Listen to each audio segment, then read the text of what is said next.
Hey, everybody, welcome to Text Request Talks, where we have conversations with business leaders about how they make things happen. Presented by Text Request, the business text messaging platform that lets you text from your office phone numbers directly on your computer or any other device so you can stop making phone calls and start actually getting responses. Learn more at textrequest.com.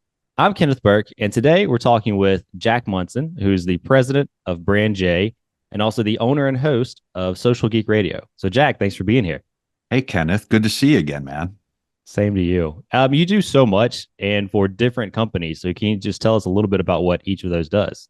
Yeah, Brand J is a franchise development agency. So we do all kinds of marketing specifically for franchisors who are looking to expand their system.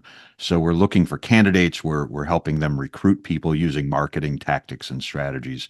So we do a lot of video, we do websites, a lot of advertising, a lot of Google, Meta, LinkedIn advertising. And then on the organic side, we do a lot of different types of content. So we write a lot of articles and blogs, film a lot of videos, a lot of short form videos. That's really what's sort of taken off in the past couple of years, as you can imagine. A lot of podcasts, as you're familiar with as well. So we're really telling stories of the franchise brand, other franchisees, and that's really what candidates and potential franchisees want to hear about are other franchisees and really learning what their life is going to look like if they partner up with this franchise brand. So a lot of storytelling. Um, Pretty much everything we do is digital, though we're now part of BizCom Associates. They acquired us early in 2024, and they do a whole host of additional things that we're now incorporating. So lots of storytelling there as well. Um, a lot of public relations and media relations and thought leadership, influencer marketing, and a whole bunch of stuff I'm still just learning about right now. Well, let's start there. So it's only a few months in, if I've got my timeline correct. Yeah, But yeah. how have things changed since the acquisition, or are they really different day to day? Day to day, not so much. We still have very specialized roles within Brand J, and BizCom does too, with people who are experts in videography or lead generation advertising or building websites or graphic design, whatever the case may be. So we're still taking care of all of those things that we always did. Now we're just sort of growing into um, a big group that can pretty much cover everything when it comes to all types of media, paid, earned, shared, and owned. So we really want to be the only group in franchising that can cover all four of those places. Have you seen yet? Maybe it's too early to say, but have you seen yet if clients from one brand are starting to work with the others' services as well? Yeah, that's really how this whole thing started. And the entire acquisition was because we started working with a few brands where some folks from BizCom were helping with media relations and publicity and thought leadership. And at the same time, we at Brand J were doing the paid side and maybe some videos and websites. So we've been working with the BizCom people for quite a few years. I've known these guys for a long time. BizCom is coming up on 25 years in business and in the industry, which that's pretty impressive to me. Anyone in franchising that lasts 25 years has got a pretty good story. Yeah, thankfully I've gotten to speak to a few for this podcast, and it's just been fascinating to see the ebbs and flows over time, especially because the last 25 years, I mean, you kick off with the internet, Yeah, bubble and burst. And yeah. We had the internet bubble and burst. We had, a little thing called the Great Recession. And then we went into lockdown for about 3 years. So and all of those things affected franchising probably more than any other industry, maybe outside of real estate. But those things just really did a number on so many brands. And all of the podcasts we do, if somebody's been around for a few years, they typically have an origin story that took place when the bubble burst or when the recession hit in 2008, 2009, or right before COVID. We talk to so many people, and I know you do as well, Kenneth. We talk to so many people who are like, well, we just started this in January of 2020. And then guess what happened, right? And I think it's almost like those war stories where, you didn't just start at the height of when the economy was great and everything was terrific. You started right during a crisis. And I think that means you're going to have a nice, long, successful brand. Dig into that a little bit deeper. What do you think goes into that? Oh, I think you have to get real creative real fast, Hmm. and you also have to have had something planned out. I hear this all the time about people who post lockdown and COVID will say things like, well, we were lucky. We had just developed a digital platform that we could go fully remote, or we could service our customers without them coming into our brick and mortar, or we developed an app and and we just got lucky that we already had that in the planning phases. And I always stop those people there and say, you weren't lucky. You were smart. You had something on the back burner or maybe in development all along. And I think what that teaches us is, especially in franchising, because so many people live on pretty thin margins, and maybe not all of the technology and gear that they need every day, but you've got to have a plan for whatever crisis is going to come up next, because the only thing we know is there will be another crisis, right? There will be another recession. There will be another government lockdown for whatever reason, right? There will be another industry that completely bursts. And we don't know what it is or when it is, but we do know that all of those things will happen again. So, keep your innovation committee inside your company, keep them busy. Make sure that they're thinking ahead, not 10 years down the road, but 1 year down the road. What are we going to do right now if everything just goes south in a few months? What are we going to do? And make sure that everybody on your leadership team knows what that is, so when it goes south, we can flip a switch. Something to that point that's really interesting to me, or always interests me, is that uh, crises or mega events like that always widen the cracks. And so typically, if you're in a very competitive market, you might not notice that one company is perhaps, behind the scenes or with their structure is stronger in one area or another. But then whenever you're really pressure tested, it's the only thing you can see. Yeah, Um, yeah, and similarly with customer relationships, I think, if you're there for your customers day in and day out, then whenever, you know, stuff really goes south, then they'll stay with you. And that's so valuable. I yeah. mean, One of the things I worry about for every industry, but especially franchising, which has traditionally been a very in-person handshake type of business, is so many people are in franchising now who haven't been in person with their customers and with their coworkers and with their franchisees. And I think we really need to consider, if you're not already back out on the road and going to events and going out to see your customers and flying off to see a franchisee when needed, it's something that I really think you need to build into your budget now, because all of these relationships that you and I have formed over the years in franchising have not been from people who met on a Zoom call or a virtual happy hour, or maybe they met there, but then they're going to build that relationship next time they see each other in person. And I think one of the things I worry about with all of the agencies and all of the people we partner with and everybody on my team is, I want to start getting more of our um, more of our team out to specific events to meet people and have that, break bread, have a meal together, have coffee together, meet each other, because it's those relationships that are actually going to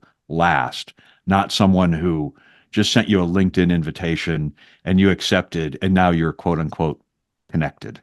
And I think getting people back out in front of each other is a really important thing, especially now that we can say, okay, COVID lockdowns, all of that stuff, we're done with it. Right? It may happen again in the future, but for now, we're good. Let's get back out on the road and let's shake a few hands.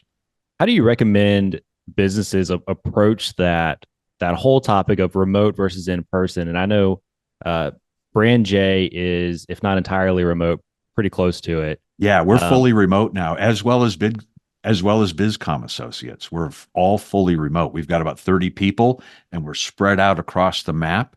And I think that's a terrific thing. and so, okay, so you've got that as I guess point one. Point two, you go to a ton of events, which can be expensive. And one of the arguments for going um, remote or at least hybrid is lower overhead costs. If you're going to Absolutely. events, are you actually saving much money? Um, It and then I depends guess just on walk me through that. Yeah. Yeah, it depends on what your rent was. If you were paying rent in places like New York City or Chicago or name a place that isn't expensive anymore. You know, any place in Texas is ridiculous these days, right? So if you're saving money on that, then you actually can maybe budget a little bit more travel time for your team. For instance, one of the things we do is we're not all going into an office in Brand J had an office in Nashville, BizCom had an office in Dallas. We're not going to these offices anymore. But what we are doing is when there is an IFA event or an MFV expo or perhaps a franchise update event or maybe something with one of our clients, a whole group of us are going to those places together. And that's where we have our internal FaceTime. And I think that's way more important than people going into a big office with a bunch of cubicles, right? So I love how that works, and I'm glad to see a lot more companies doing that right now. And then in your case as well, you're using the industry events as your opportunity to meet up, as opposed to hosting your own, say, sales kickoff or quarterly retreats or anything like that. Is that correct? Yeah, we do some of those as well. We do some departmental meetings, and we also do. We're planning right now a big summit toward the end of the year for all of our team to come together and really map out what's going to happen next. I think that's something that a lot of agencies and suppliers, especially, don't think about. What are we doing in 2025? What are we doing in 2026? What services are we going to be offering? Right now, so many people on the supplier side are just reactive. Client wants this. Okay, go create it. Client wants that. Okay, go fix it. Well, we're going to run out of those things to fix or the things that the client says they want. We need to create things and services and a new pathway for clients that might not be something that they even know right now and something that we think they're going to need next year and the following year. Um, and I like to keep that future planning pretty short. You talk to a lot of people who have a 5-year plan and a 10-year plan. No thanks. I think you need a 1-year plan and maybe a 2-year plan. Anything beyond 2 years, you're kidding yourself. It's not going to look like anything that you could imagine right now, especially at the pace that technology is moving. Imagine someone who 5 years ago had a 5-year plan and it did not include anything about AI, right? Because if you were doing a 5-year plan in 2019, how much did you really know about AI or how much AI would be involved in our daily lives right now?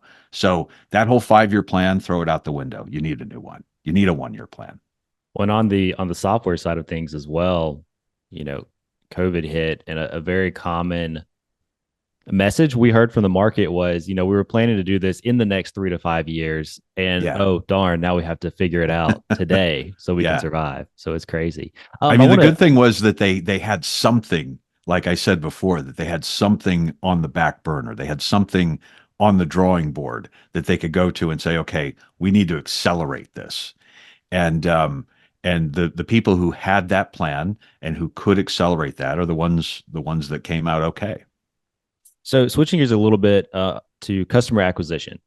Um, Bizcom's been in the industry or been around for 25 years. You at least have been in the industry for a while. Been at Branch A about 18 months, I want to say. Yeah, yeah, about 18 months. And Brand J's been around for 15 years, going on 16. So, we've got some longevity here. And then are you so from that, are you acquiring customers mostly because you've just met everybody now and so they think about you, Yeah, or that's what my works? my grand plan is just know everybody. So then when they need you, they give you a call. I kid Not a about bad that, plan. but it is kind of what content marketing is all about, right? You know, Kenneth, you put out an amazing amount of stuff on LinkedIn every week talking about marketing, not selling your service or not selling, something new to new customers, but you're sharing really good content every week. And there will be people who at some point go, you know what, we need this service or that service. Hey, that guy Kenneth, we should give him a call because he knows what he's talking about. And I think that's the basis of content marketing is just put it out there as much as you can. I've been in franchising about 15 years now, and I've put out 1,100 podcasts, and I've written I don't know how many blogs and articles for various publications and online places. And you just have to put it all out there, and don't try to sell everybody on a podcast or in a blog.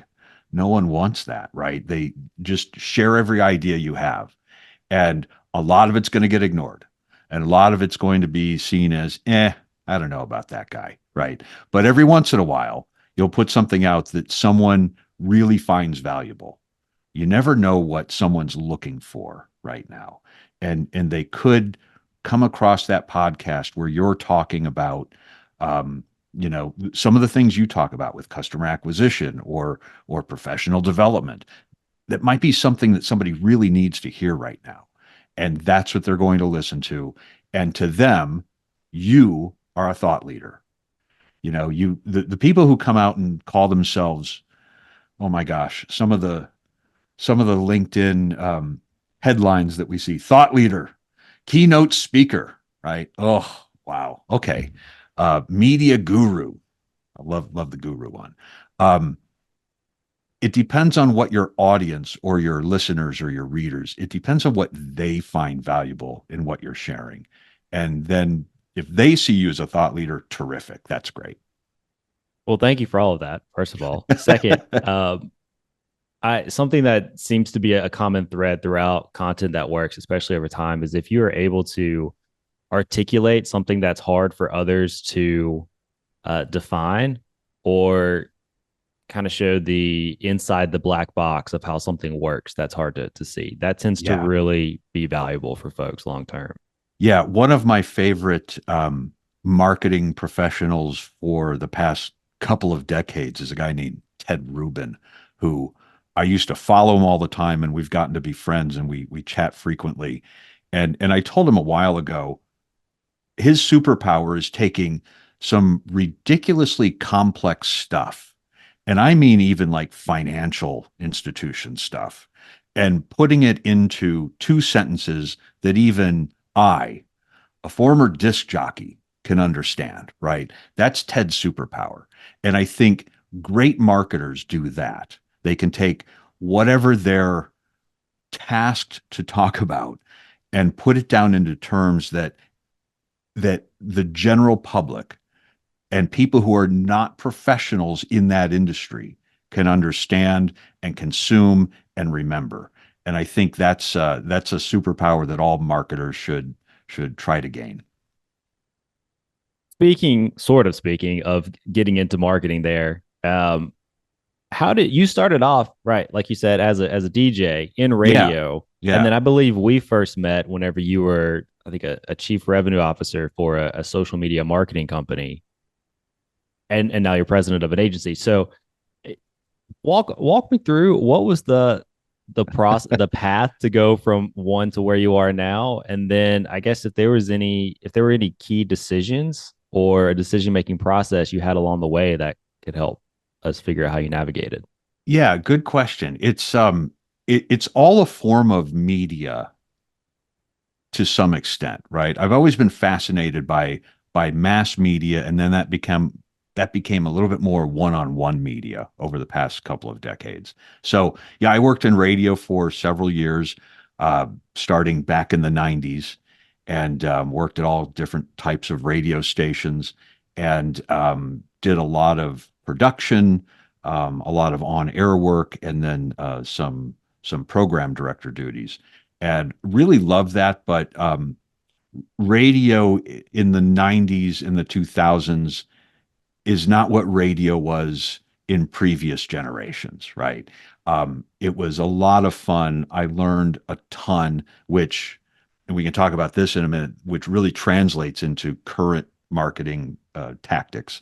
But loved radio, always did. But I found a couple of other opportunities that were more in the marketing side of the business, marketing and some sales, and but still sort of centered around some sort of media.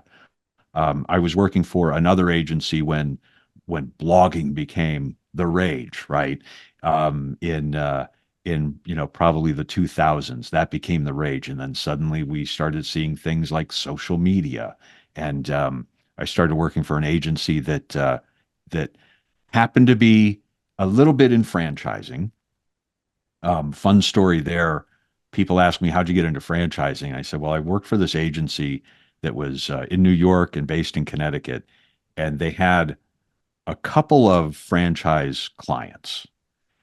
And the owner of the place said, I want you to go to this thing. It's called the IFA. And I said, that sounds awful. Why would I want to go to that? That's crazy. And no, go. I hear great things about it. You really got to go to this thing.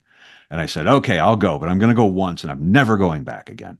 Well, that was in 2009. And they hooked me, man. They pulled me right in and just saw what a great, I hesitate to call it an industry because it's not really an industry, but what a great community all of these franchise brands and the people who support them have. And started working with more and more brands that were in franchising. And then we just became specialists. We're not marketing and advertising and doing communications for just any company out there. We want to focus on franchise brands because, it doesn't take long for you to gain a lot of knowledge. And that's something on the professional development side, kind of going back to going to more events and going out to meet people.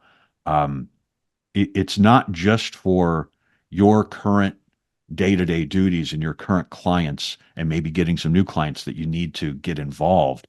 It's for your entire future, right? You're gonna find those brands and those executives who are going to be, part of your circle next year and the year after and beyond. So got very involved with the IFA. You and I met when I was working for an agency that was based in Chattanooga, and um, our mutual friend Mike introduced us, I think, and that was another great agency, very focused on franchising, lot of experience there, and it's you kind of go from one agency to another, and you take in all of the learnings that the other people from those agencies have gotten over the past few years. So I think that's the other thing about people who've moved from one agency to another or one supplier to another. Um, don't look down on those people too much. You hear that once in a while, like, oh, that guy jumps from one place to another, or even Fran Dev guys, because they tend to move around, right? Um, I don't think that's a terrible thing because, they might do Fran Dev for a restaurant group and then they move into a home services group. And then a couple years later, they move into some other type of franchise. And it's like they're pulling all of that thought leadership from all of those people that they've worked with and all of those franchisees and all of their stories. They've pulled that all together and they're taking it with them. So yeah, I like people who have lots of diversity when it comes to the types of brands they've worked for. I think that's a really good thing, especially for salespeople and especially for marketers. So I'm sort of looking for a maybe a key takeaway, I guess, from all of this. And it seems like uh, going to more industry events is something you would maybe recommend as a top thing to do, because it seems like that is how you bring your team together. Yeah, That's where you get your professional development, because well, the events bring all the greatest speakers and people together. That's your networking and your customer acquisition channels as well. Um, anyway, am I interpreting that correctly, or what would you recommend? absolutely. And, like you said, it's from a networking perspective for your own career and building your own tribe or your own circle. It's also for teaching the next generation, and getting, don't just go and look for a mentor. Go and look for a mentee as well, someone else who you can help bring along with you, because those people need help as well. So it's all of that. It's professional development, but back to the customer acquisition. That's where we find our customers. We do practice what we preach. We've got a really cool website, and we make some cool videos, and we do a lot of content marketing on places like LinkedIn. But to really build that relationship in franchising, you've got to meet some of these people face to face. And the other piece of advice I would give for somebody who is just starting and they're getting into the space. If you're a supplier, this is a long game.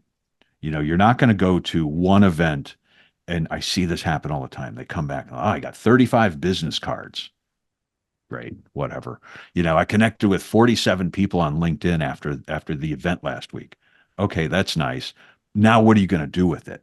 Right? Now you've got to build the relationship. You're not going to go to one IFA or, IFE expo and come back with a bunch of signed contracts. It doesn't work that way. You've got to contribute to the community. You've got to show some value. And then next year, you'll see some of those same people. And the year after that, you'll be really tight with those people. And when they need help, they may call you. Well, that's a great place to end it. So, Jack, thank you so much for all of this. Kenneth, thanks. It's always a pleasure.